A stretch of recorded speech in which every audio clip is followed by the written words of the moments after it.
Salut! On me demande beaucoup, depuis que j'ai commencé à faire des vidéos sur la lifestyle business. Écoute Pascal, je trouve ça vraiment cool, l'idée de pouvoir bâtir une lifestyle business, d'être libre, de pouvoir travailler avec un laptop, de pouvoir travailler partout dans le monde. Mais comment je fais pour me lancer? Parce qu'en ce moment, j'ai une job de 9 à 5. En ce moment, j'ai besoin de revenus, j'ai des responsabilités, j'ai des factures. Est-ce que je pourrais me partir un sideline ou une activité parallèle et avoir une lifestyle business à moyen ou à long terme? Aujourd'hui, j'aimerais ça qu'on s'assoie ensemble et qu'on discute justement de comment on fait pour se lancer une lifestyle business alors qu'en ce moment, on est dépendant d'un salaire. Quelles sont les difficultés que tu risques de rencontrer? C'est quoi les avantages de fonctionner comme ça? Donc, on en discute ensemble. Ce que je te propose, je me fais un café, puis on se retrouve pour jaser. Santé! Je sais pas ce que tu bois en ce moment, si tu as pris quelque chose à boire, dis-moi dans les commentaires, je suis curieux de te lire. On s'est installé confortablement et on va parler ensemble aujourd'hui de sideline business. Un sideline, une activité parallèle. Je sais que en Europe, vous dites plus activité parallèle. Au Québec, d'où je viens, on dit un sideline. Je vais essayer de jongler entre les deux. Maintenant, tu sais quand je dis sideline, activité parallèle et vice-versa. Je tiens à m'excuser à l'avance. Je m'installe pour tourner et là, il y a les jardiniers qui font du travail en ce moment sur la maison où est-ce que j'habite. Si j'attends une fenêtre qu'il n'y a personne qui fait du bruit pour te tourner des vidéos, je tournerai jamais de vidéos. Puis c'est correct, ces gens-là font un travail exceptionnel. Heureusement qu'ils sont là pour faire en sorte que tout est absolument majestueux et beau. Donc, si tu entends parfois en background un souffle-feuille, qu'est-ce que tu veux? C'est correct. Les Mexicains, ils sont pas bien différents de nous autres. Moi, quand j'ai une drill dans les mains, il faut tout le temps que je fasse zzzz. Fait qu'eux autres, c'est la même affaire, mais avec un souffleur à feuille. Bon, maintenant, on va parler de Satellite Business parce que c'est pour ça qu'on est là aujourd'hui. Je tiens d'abord à préciser une chose. Tu sais, le contenu, le message que je te partage ici sur cette chaîne YouTube n'est pas destiné à tout le monde. Et c'est super correct comme ça. OK?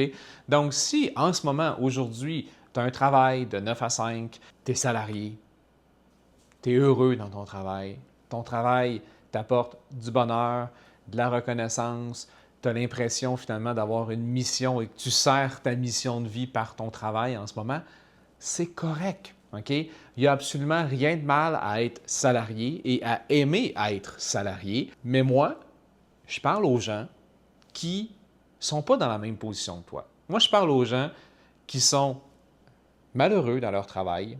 Je parle à des gens qui ont l'impression d'être prisonniers dans leur 9 à 5. Je parle à des gens qui sont tannés d'être just over broke, juste sur le bord de se noyer, là. Tout le temps sur le bord d'être à côté de la faillite. D'ailleurs, il y a une légende urbaine qui dit que le mot job, avoir une job, J-O-B, c'est just over broke. Ça veut tout dire. C'est à eux que je parle. Si en ce moment tu es heureux dans ton travail, écoute, passe à une prochaine vidéo, je te souhaite bon succès, bonne vie, merci d'avoir passé ici. Si tu veux quelque chose de différent. Si en ce moment, dans ton 9 à 5, tu n'es pas heureux, si en ce moment, dans ton 9 à 5, tu as l'impression d'être en prison et que tu rêves et que tu veux plus de liberté, liberté financière, liberté de temps, liberté géographique, liberté de faire ce que tu veux quand tu veux, tu es à la bonne place. Et si tu es dans cette situation-là en ce moment, je sais que c'est pas toujours évident de se lancer en affaires. Parce qu'il y a plein d'experts, il y a plein de gens comme moi qui, sur les réseaux sociaux, vont te montrer leur belle vie, puis comment c'est exceptionnel, puis comment c'est facile. Et c'est exceptionnel. Mais il y a énormément de travail en amont. Et malheureusement, souvent, on ne le montre pas à l'écran. Ce que je veux éviter aujourd'hui, c'est que tu frappes un mur, le mur de la désillusion, et là que tu te rends compte que finalement, c'est pas ce que tu voulais, ou que tu réalises que c'est un chemin qui va être difficile, qui va avoir des embûches, mais c'est un chemin qui est possible. C'est un chemin qui est atteignable. Il s'agit de persévérer, de mettre en place les efforts qu'il faut pour obtenir les résultats et atteindre le rêve que tu veux. C'est possible de le faire et on va voir ensemble aujourd'hui comment justement bâtir une lifestyle business ou une business qui te permet de travailler avec ton laptop, Internet, un peu partout dans le monde, même si en ce moment, tu as un travail, tu as un job 9 à 5 et que tu veux partir ça en parallèle pour pouvoir te permettre de te lancer et de débuter la transition entre le 9 à 5 et la lifestyle business. La première chose qu'on doit adresser ou que je veux discuter avec toi, c'est justement la désillusion. Je t'en parle en début de vidéo, puis en même temps, j'ai beaucoup hésité à t'en parler parce que, bon, on se le cachera pas, en tant que créateur de contenu, je suis en train de te créer une vidéo en ce moment, j'ai pas le goût de péter ta balloune ou de créer un inconfort, mais en même temps, il faut que je me dois absolument d'être honnête et véridique avec toi et totalement transparent pour te dire ben, c'est quoi les vraies affaires et c'est quoi le mur que tu risques de frapper. Je suis pas là pour te dire que c'est facile, je suis pas là pour te dire que tu vas pouvoir avoir une lifestyle business les deux doigts dans le nez, tu vas pouvoir quitter ton emploi, puis dans un an, tu vas être millionnaire. Je vois plein d'experts sur le web promettre des choses comme ça et ça m'arrache les cheveux de la tête. Ça doit être pour ça d'ailleurs qui m'en manque de plus en plus, mais c'est complètement ridicule. Donc, la désillusion de l'entrepreneuriat, c'est de réaliser qu'il y a énormément de travail. Hein? J'en parlais dans une vidéo précédente, mais par exemple, Tim Ferriss, dans La semaine de 4 heures, Père riche, Père pauvre, il y a plein de livres qui sont des masterpieces, c'est des livres super intéressants. Mais my God, qu'ils vendent une vision idéalisée de ce qu'est l'entrepreneuriat. L'entrepreneuriat, ce n'est pas facile. L'entrepreneuriat, c'est énormément de travail. L'entrepreneuriat, c'est de faire des sacrifices maintenant pour obtenir une liberté à moyen et à long terme. Mais il faut que tu sois prêt à faire ces sacrifices-là. Et si tu es ici aujourd'hui, I guess que tu es prêt à faire des sacrifices parce que sinon, ben, tu ne serais pas en train d'écouter la vidéo en ce moment. Ce que je veux aussi t'éviter dans la mise en place de ton sideline, c'est d'être pris dans le cycle du sideline. Parce qu'il y a plein de gens qui se lancent, ils ont un sideline qui fonctionne relativement bien, mais qui n'est pas suffisant pour compenser leur salaire. Et là, ben, ils se retrouvent à être avec un sideline pendant 5, 10, 15 ans. Et ça, sauf erreur, ben, c'est pas ce que tu veux. Hein, le sideline se veut être une transition entre la vie de salarié à la vie d'entrepreneur. Et ça se veut aussi la période où tu devras mettre les bouchées doubles pour mettre les efforts à la bonne place pour être en mesure justement de tranquillement, pas vite, te débarrasser de ton travail de 9 à 5. Il arrive des situations dans la vie où on est chanceux. Par exemple, pendant la pandémie, il y a plein de gens qui ont été envoyés à la maison, ils ont reçu des aides gouvernementales et ils ont utilisé ça pour se lancer en business. On n'a pas tous nécessairement cette chance et on n'a pas nécessairement, en tout cas moi personnellement, je ne veux pas avoir une pandémie à toutes les années. Il y a certains pays qui vont offrir des aides gouvernementales pour les gens qui se lancent en affaires, mais c'est souvent assez minime, loin de remplacer un salaire complet. Il y a des gens aussi qui se retrouvent au chômage, qui vont utiliser cette transition-là pour se lancer en business. Et bien, puisqu'ils savent qu'ils ont un an de chômage, par exemple, bien, ils ont un an pour que leur business fonctionne. Mais ça, c'est une minorité des entrepreneurs qui veulent se lancer. La très grande majorité des entrepreneurs ou des aspirants entrepreneurs, je devrais dire, bien, se retrouvent dans une situation où ils sont dans le 9 à 5 et là, bien, ils veulent se lancer, donc ils vont partir un sideline. Mais concilier un travail à temps plein avec une entreprise parallèle ou une activité parallèle, avec la vie de famille, tu as peut-être des enfants, tu es peut-être en charge de t'occuper de tes parents malades, tu as peut-être une situation de vie particulière. Comment faire pour tout concilier ça? Je pense d'abord et avant tout que ça part d'une bonne organisation et surtout d'une bonne gestion de temps. Et aussi, il faut se l'admettre, une bonne dose de volonté. Parce que voici le portrait auquel tu dois t'attendre si tu décides de te lancer avec une activité parallèle. Tu dois d'abord et avant tout te lever. Je ne sais pas à quelle heure tu te lèves. Moi, personnellement, je me lève à 6 heures du matin. Peut-être que tu te lèves plus tôt, peut-être que tu te lèves un peu plus tard. Tu dois te lever le matin, te préparer, aller au travail et revenir. Une fois que tu es à la maison, bien, tout dépendant de tes obligations personnelles, peut-être qu'il faut que tu t'occupes de faire les devoirs aux enfants, de préparer les lunchs, de faire le souper, etc. Et là, une fois que tout ça est fait, et c'est prioritaire, bien là, c'est le temps de travailler sur ton activité. C'est le temps de travailler sur ton sideline. Ton sideline, tu vas peut-être t'installer à travailler dessus à 7 h, 8 h le soir. Bien, si tu veux que ça vale la peine, il va falloir que tu travailles jusqu'à 11 h, minuit, aller te coucher et recommencer. Donc ça, c'est la réalité de beaucoup de gens qui ont des activités parallèles. Je ne crois pas les experts en tout genre qui me disent qu'il y a une façon différente de le faire. C'est la réalité dans laquelle 99% des aspirants entrepreneurs qui ont une business et qui ont un travail à temps plein puis qui veulent avoir un sideline, mais se retrouvent dans une réalité comme celle-là. Et je ne vais pas faire à semblant ou d'inventer une réalité parallèle pour te faire vendre du rêve, voici quelle sera ta réalité. Maintenant, si tu organises ton temps adéquatement, si tu structures ta vie de façon optimale, tu vas être capable de rentrer tout ce que tu dois faire à l'intérieur du modèle de journée que je viens de te partager. Et le plus important, ça va être de continuer sur le long terme. Il faut que tu réalises que si tu te lances avec un sideline business pour pouvoir te permettre de partir en affaires,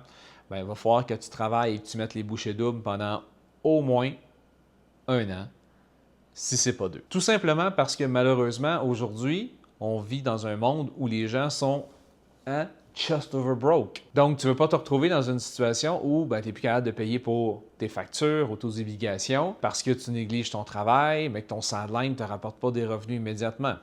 Et ton sideline, c'est une réalité aussi, peu de gens en parlent, mais ça ne veut pas nécessairement dire que ça va rapporter des milliers de dollars instantanément. Il va falloir que tu travailles pendant 1, 2, 3, 4, 5, 6 mois avant que des revenus commencent à entrer. Et là, ensuite, il faut faire face à la situation, à quel moment je commence à allouer plus de temps à mon sideline versus à mon travail 9 à 5. Une des réalités aussi qu'il ne faut pas oublier, c'est qu'il y a beaucoup d'employeurs qui ne seront pas nécessairement ouverts à de la flexibilité au niveau de ton temps. Si tu réussis à gagner suffisamment de revenus avec ton sideline pour dire, au lieu de travailler 5 jours par semaine dans mon 9 à 5, je pourrais travailler 4 jours par semaine. Il y a des employeurs qui vont dire, non, c'est du lundi au vendredi de 9h à 5h et c'est pas possible. Il y a des employeurs qui vont te dire, regarde, si tu réussis à faire tout en 4 jours, ça ne me dérange pas. Il y a des employeurs qui vont te dire, ta dernière journée est à tes frais. Il y a des employés aussi qui vont s'arranger, et ça, c'est souvent dans des environnements un petit peu plus syndiqués où il y a plus de journées de congé, etc. Mais bon, exemple, je vais essayer de mettre mes vendredis de congé, ce qui va faire en sorte que je vais me créer finalement mes semaines de 4 jours. Donc, si tu réussis, ton employeur t'offre une flexibilité, mais là, c'est super cool. Plus ton activité parallèle va commencer à prendre de l'aile, puis va commencer justement à grossir, plus tu vas pouvoir réduire l'allocation de temps que tu donnes à ton 9 à 5. C'est pas une réalité pour la majorité des gens non plus. Il y a beaucoup d'employeurs qui sont un peu stock-up, qui sont inflexibles et qui surtout vivent pas dans l'ère qu'on vit actuellement. Je pense que ça s'adapte. Et heureusement, s'il y a un côté positif à la pandémie, ça a été que les employeurs ont bien réalisé que même si l'employé travaille à la maison, etc., il ne va pas nécessairement voler du temps à l'entreprise, etc. Au contraire, la productivité se trouve souvent meilleure. Tu risques aussi de te frapper un mur à un certain moment donné où là, ton entreprise va commencer à grandir. Tu as besoin de plus de temps pour continuer à faire grandir cette entreprise-là. Et là, tu struggles entre est-ce que je dois quitter mon emploi ou pas. C'est d'ailleurs une question qu'on me pose souvent. À quel moment c'est l'idéal de quitter mon emploi? Mon conseil, et naturellement, ce n'est qu'un conseil basé sur mon expérience personnelle. Je t'invite à faire tes propres calculs, je t'invite aussi à regarder à quel point tu es confortable avec la prise de risque, etc. Mais en moyenne, je te dirais que lorsque ton activité parallèle ou ton sideline te rapporte plus ou moins 30 du salaire que tu fais en ce moment, c'est un bon indicateur, c'est un bon flag de dire, OK, ça serait peut-être le temps de considérer à donner ma démission, demander une année sabbatique, tout simplement parce que si tu es capable, et il faut se remettre en contexte, si tu as été capable de générer 30 de ton salaire avec ton sideline, ça veut dire quoi? Ça veut dire que tu as une clientèle, ça veut dire que tu as une audience qui t'écoute généralement sur les réseaux sociaux, sur Internet ou etc. Et que si tu mets plus d'efforts là-dessus, tu devrais normalement obtenir plus de résultats. En bref, ta business est startée, ta business fonctionne et il s'agit juste de rajouter du bois dans le feu pour que le feu prenne de l'ampleur. Avant d'entrer dans le concret du comment, du pourquoi partir une activité parallèle ou un sideline business, il y a un élément super important que je vais te parler aujourd'hui, c'est ta santé mentale. Les entrepreneurs en général sont les individus dans la société qui font face au plus de problèmes de problèmes mentaux, de dépression, de burn-out, parce que de nature, on se met énormément de pression sur les épaules. Donc, imagine si en plus, tu dois dealer avec ton 9 à 5 et toutes tes obligations familiales, c'est énormément de pression. Il n'y a pas de mal à réaliser qu'en ce moment, dans ta vie, c'est peut-être trop, puis tu n'es pas capable de prendre cette pression-là. Mais il y a beaucoup de gens qui vont persister jusqu'à frapper un mur, et ça, ben, c'est triste et malheureux. L'entrepreneuriat, contrairement à ce qu'on peut te dire, ce n'est pas pour tout le monde. Et si, à un certain moment donné, dans le processus, tu te rends compte que c'est trop pour toi, il faut mieux l'admettre, prendre un pas de recul, recharger tes batteries, prendre du temps pour toi, te faire confiance, écouter ton intuition. Il n'y a rien qui t'empêche de continuer par la suite. Sache qu'il n'est jamais trop tard pour te lancer en business. Les grands entrepreneurs de ce monde, beaucoup d'entre eux sont devenus célèbres à 40, 50, 60 ans. C'est le cas du fondateur de McDonald's, c'est le cas du colonel Sanders de PFK ou KFC, Jeff Bezos. Il y a plein d'entrepreneurs qui ont eu des grands succès sur le tard. Donc même si aujourd'hui tu écoutes la vidéo puis tu es dans la vingtaine ou dans la jeune trentaine puis tu te dis « il faut que je devienne entrepreneur demain matin », oui, je t'encourage à être entrepreneur. Je pense que c'est ce qui est le plus exceptionnel dans la vie. Ça apporte énormément, mais pas au détriment de ta santé physique et de ta santé mentale. Maintenant que tu sais dans quel voyage tu t'embarques et que tu es encore avec moi, bien ça veut dire que tu es prêt à te lancer et à débuter ton sideline business. Il y a plusieurs types de sideline business que tu peux mettre en place. Je t'en ai d'ailleurs partagé plusieurs dans une vidéo que j'ai publiée sur ma chaîne précédemment. Je t'invite à aller la visionner. Je te mets la vidéo juste ici ou dans la description. On parle naturellement de l'infoprenariat, donc tu as une expertise quelconque et tu souhaites la monétiser. Ça peut être du dropshipping, c'est pas mon moyen favori. Il y a le MLM aussi. En passant, le MLM, j'en parle pas beaucoup sur la chaîne, c'est super cool. Le seul problème, comme je te mentionnais au début de la vidéo, c'est que souvent, les gens qui te mettent dans des structures de MLM te promettent les Ferrari, les voyages, la vie de rêve, etc.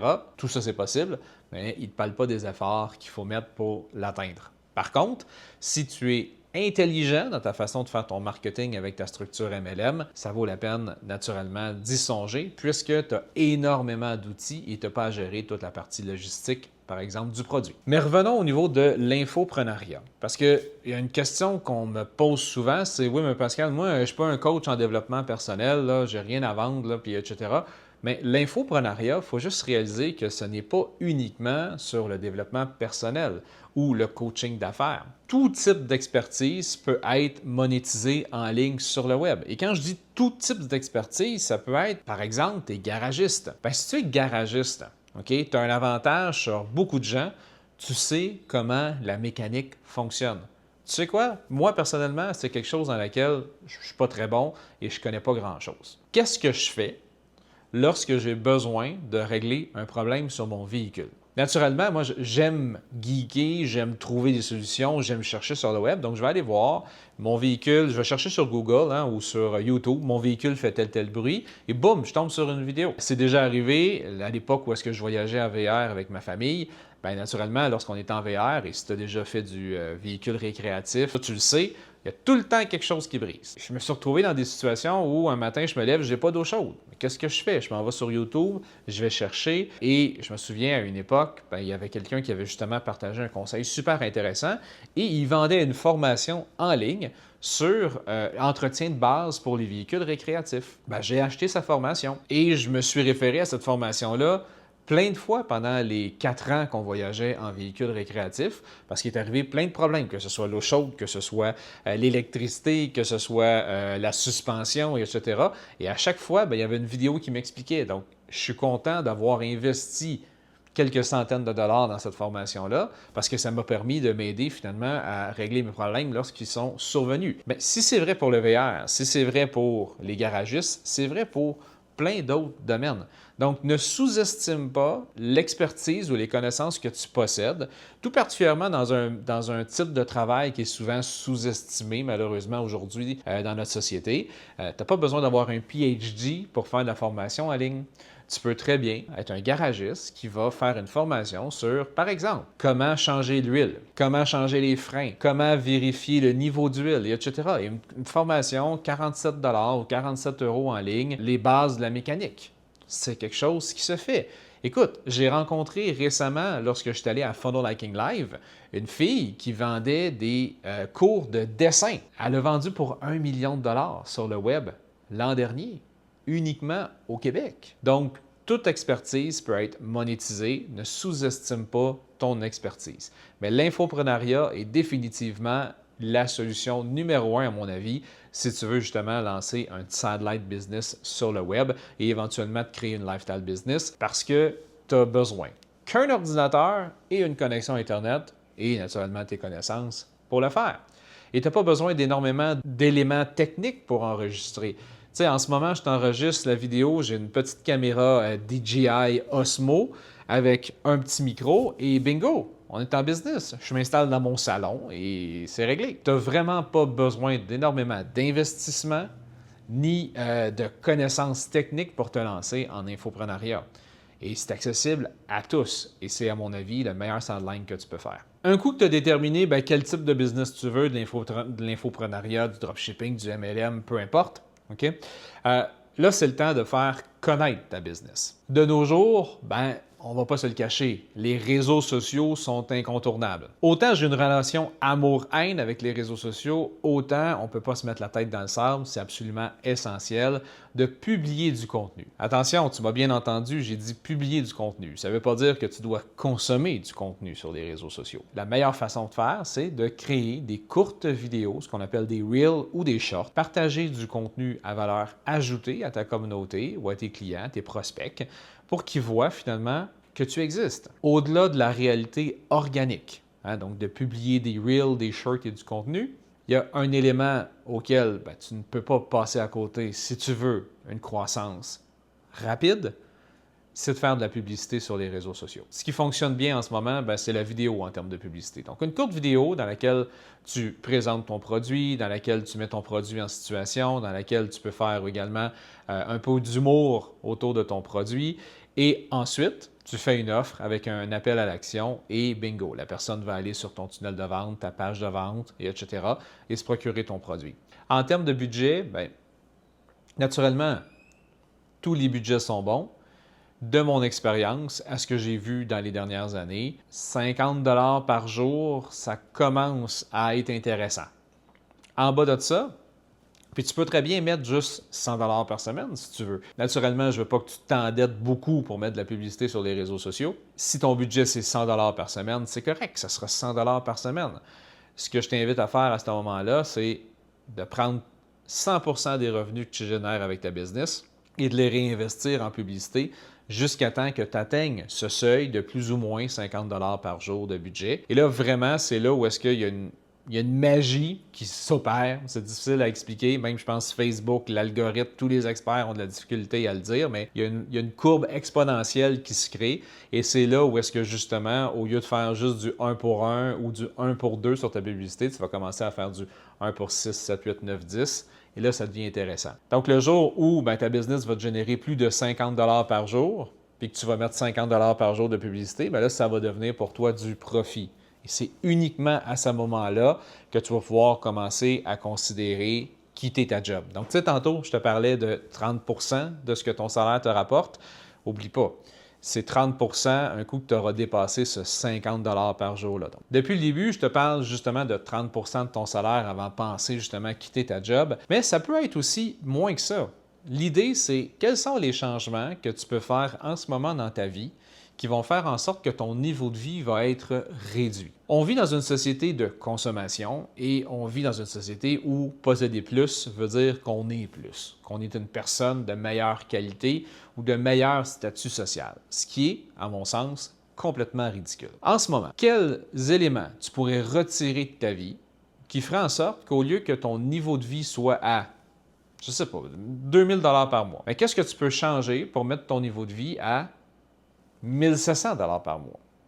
Et souvent, on ne s'en rend pas compte, mais c'est le café Starbucks à tous les matins ou au Tim Hortons qui, mine de rien, représente une petite fortune au bout du mois. Est-ce que tu ne pourrais pas à la place te faire un café à la maison? On a fait un café au début de la vidéo. Ma machine à café, naturellement, c'est un investissement, mais après ça, mon café me coûte une fraction du prix de ce que ça peut me coûter chez Starbucks à tous les matins.